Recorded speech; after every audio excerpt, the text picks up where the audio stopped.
Salutations, everybody. It is Matty here today, and we're finally talking about what's going on with Xbox and Gears of War Reloaded. Pretty significant announcement here. I apologize, I'm a little late. I was at a concert last night, my first ever. Really good time. But today we're talking about Gears of War Reloaded from two angles, right? We're talking about it from the angle of, like, what is Xbox up to? What are they cooking? The green team, what are they cooking? But the other angle is, of course, why is it just Gears of War 1 again? And we're going to get into that as well. We're going to go through the Xbox Wire post. I'll share some thoughts as we go along, but thank you for being here. I know I'm a day late to the breaking news. Josh, one of our editors, sent it to me. He's like, I know you're out all day, bro, but if you got time to record something, and I was thinking about trying to do something on the scene, but it just wasn't working out. So thank you for being here. Let's get started. The Xbox Wire post is labeled Gears of War Reloaded. Comes to Xbox Series X and S, PC, cloud gaming, PlayStation 5, and Steam in summer 2025. So no mention of Switch 2 yet.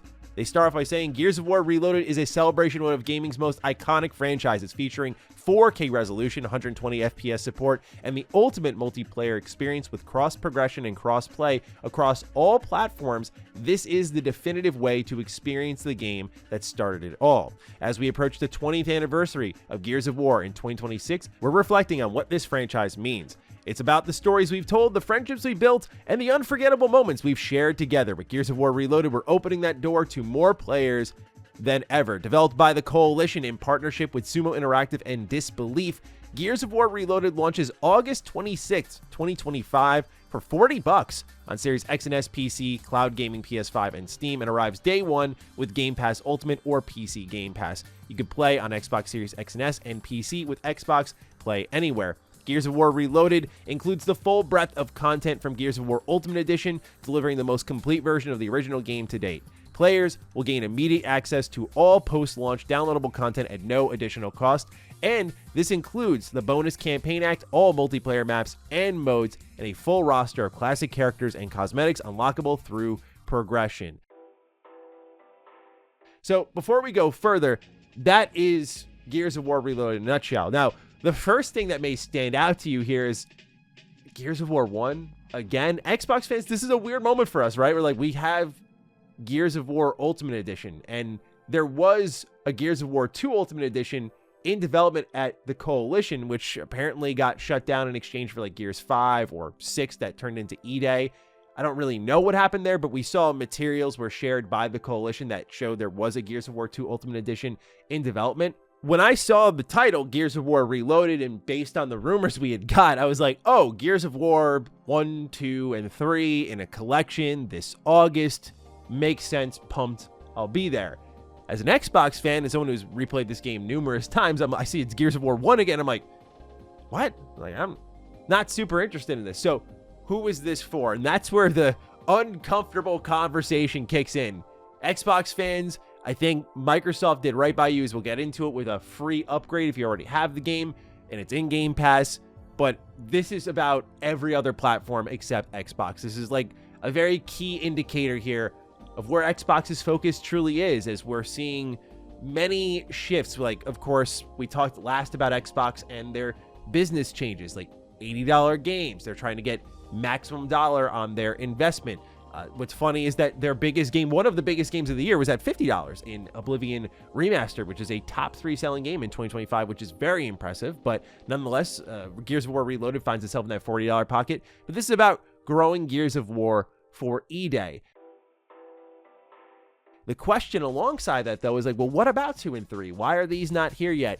And what this tells me is if they're going to resell 1, PlayStation fans, and eventually I think Switch fans, this is where they're going to get you, because they're going to sell it to you again and again and again. And so remastering a remaster, I'm keeping the same energy I did with Last of Us. I'm like, I'm not playing this. I'm going to be honest with you all. Like, I'm not playing this. I'm just like, I already played Gears of War Ultimate Edition. But I also understand that bringing this to other platforms, like, this is big for PlayStation fans who have heard great things about Gears of War and get to play the first one. But they're going to get you 2 more times now, because they're going to sell you Gears of War 2 Reloaded, then Gears of War 3 Reloaded. Maybe they'll even do Judgment Reloaded if they want to get a little crazy with it. Will they do 4 Reloaded, 5 Reloaded? This is the Microsoft software business at its max capacity now. Like, this is them getting every dollar out of you. Clearly, this puts a bullet or a Lancer rather, in the idea that there will be a Gears of War Marcus Phoenix collection as we all dreamed. You know, like the Halo Master Chief collection experience, except for Gears. And I think it's as simple as this. It's just not the right business decision for Xbox right now. They want to sell these old games over and over and over and over to these people. They've realized with bringing over games like Sea of Thieves, which sold over 1 million copies, or Forza Horizon 5, which is a top-selling game on PlayStation the month it came out, that it really has never been about their games. It's just been about the platform they exist on. So now they realize, oh, we have this massive dozens upon dozens upon dozens of games in our catalog that we can just gradually piecemeal out over the years, very low lift to get them over there and just count on that as revenue. You're just going to see, as we already expected, all these games getting ported over. But this is a very clear indicator that if you're like a franchise, it's going to be one by one for the most part. Like if they did this with Fable, right? Fable Anniversary goes to PlayStation. It's not going to be like Fable 1, 2, and 3 in a collection. As ideal as that would be, it's going to be Fable 1, then Fable 2, then Fable 3, right? That's what they're going to do here. So I thought they'd do the Marcus Phoenix collection, the Master Chief collection approach. They're not doing that. So let's keep learning more about what this actually is. Gears of War Reloaded is built for shared play. Whether you're teaming up in split screen or jumping online, the campaign supports 2-player co-op, and versus multiplayer allows up to 8 players. With cross-play across all platforms, you and your friends can squad up no matter where you play. No Microsoft account required, which I think is great. However, signing in with the Microsoft account unlocks full cross-platform functionality and enables cross-progression, so your campaign and multiplayer progress carries across devices. It also allows you to send invites and play with friends across platforms like Xbox to PlayStation or Steam to Xbox. So not necessary, but kind of to get the max out of your game, pretty necessary. But I think this would be really cool for Gears to see it like totally online again and kind of sustaining that multiplayer base once more. Although I'm just trash at Gears multiplayer, so I'm just like a campaign bro, a horde mode bro. But what else does it come with here?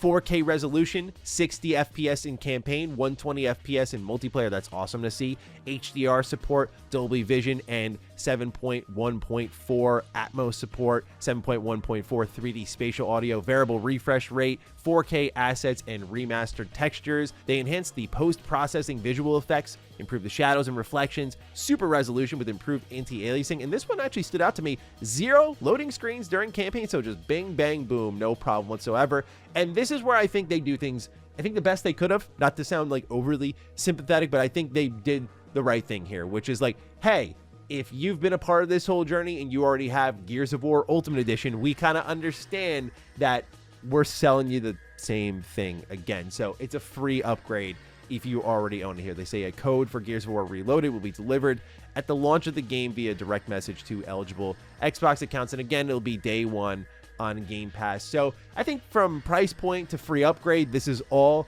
in the right area. I think a lot of this conversation is just about like the hows and whys of the business. And now we've kind of managed to pick that apart a bit, where it's like, it's this August, $40. And it just shows that Xbox has so many games this year that this is one that I feel like they could have got away with in a showcase. For them just to do this casually on the Xbox Wire and then let PlayStation kind of do a lot of the word of mouth marketing for them. Like, that was the crazy part, was going to the PlayStation Twitter account where it was first sent to me and seeing Gears of War Reloaded, rev up your Lancers from the PlayStation account. You know, it's coming this August. This is big though. Again, for Xbox fans, this is already, it's kind of like what happened in a briefer sprint though with Indiana Jones. When it was coming out in April on PS5, like for a lot of us, we're like, whatever, we already played this. But for a lot of people, it's like, oh, I can't wait for Indiana Jones. And so Gears of War, like for me, I had no reason to play this. Like, I've played this a million times and I'm good, right? But I know for fans of PC who've been wanting it over there, PlayStation have been wanting it over there, this is huge for them. And it's a game you should absolutely play if you haven't before. Gears of War is amazing. And Gears of War 1 is really unique because it's the game series at its most horror-driven, its most gothic, I think, especially with like its color palette and whatnot. So I think it's something that you should definitely check out, especially if E-Day is on your radar, because I'm sure E-Day is going to be a PlayStation title at some point. So it's a good time to get into Gears of War. Obviously, the other question is, those Xbox like grease the wheels and get Gears of War 2 Reloaded and 3 Reloaded out quicker? That's a whole other conversation. Again, I feel like that would be ideal, but time is dwindling. If Gears of War E-Day is like a 2026 game, are you about to release 3 Gears games across like under a year. I don't know. But there's one thing I can't really shake off at the end of all of this, even if it is understandable, is that Xbox's focus outward is becoming so apparent that I'm wondering over time how that loyalty will remain when Xbox announces, say, a new console that they're going to try to sell to you in reportedly 2027. Like, how many people are just going to transfer over to another Xbox system? And I say all of that not because of the multi-platform strategy, but like, it's clear they're looking at the console base that exists now as like, you guys have done all you can. We can't operate a business off of you anymore. Whether it be things a little bit out of their control, like tariffs putting their console in a price range where it's like, okay, it was cheaper to buy this day one, or just shooting their games up to $80, where, again, I talked about how in my video, there was only one game in this generation that I probably would have paid $80 for, and it was Indiana Jones, because it was just so well done. It's extremely opportunistic, and if they can put up the quality, that's great. But moves like this, like these are just money-making moves, and it's something that leading into Xbox shutting down 4 Bethesda studios, well, not 4 anymore because one got rolled into ZeniMax Online and the other, Tango Gameworks, was saved.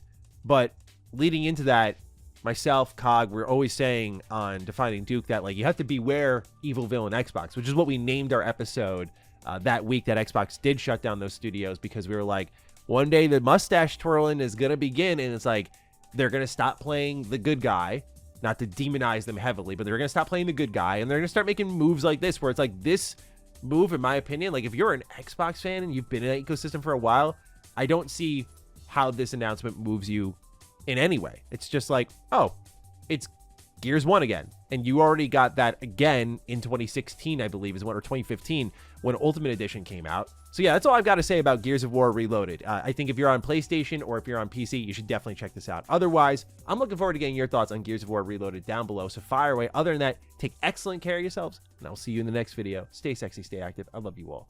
Peace.